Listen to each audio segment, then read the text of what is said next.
Jehovah toponima, wana Jehovah toponima, wana Jehovah toponima, wana Jehovah toponima. Msotana na muti ni firene kutira pani luza mitata. Msotana na muti ni firene kutira pani luza mitata. Msotana na muti ni firene kutira pani luza mitata. Msotana na muti ni firene kutira pani luza mitata. Oya na Jehovah rai kunu nenu suna mali vavaka. Oya na Jehovah rai kunu nyatanu sadina nafaka. Oya na Jehovah rai kunu nenu suna mali vavaka. Oya na Jehovah rai kunu nyatanu sadina nafaka. Msotana na muti ni firene kutira pani luza mitata. Msotana na muti ni firene kutira pani luza mitata. Msotana na muti ni firene kutira pani luza mitata. Msotana na muti ni firene kutira pani luza mitata. Oya na Jehovah rai kunu nenu suna mali vavaka.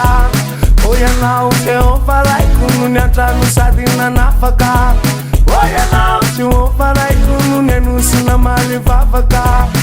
Oya na Jehovah rai kunu nyatanu sadina nafaka. Nundi vita ino, sini famina puno. Nundi vita ino, sini famina puno. Tena nundi papa kuni yulu na masu. You know Jehovah rai. Nundi papa kuni yulu na masu. You know Jehovah rai. Tintale teta, namali vavaka. Tintale teta, namali vavaka. Tintale teta, namali vavaka. Tintale teta, namali vavaka.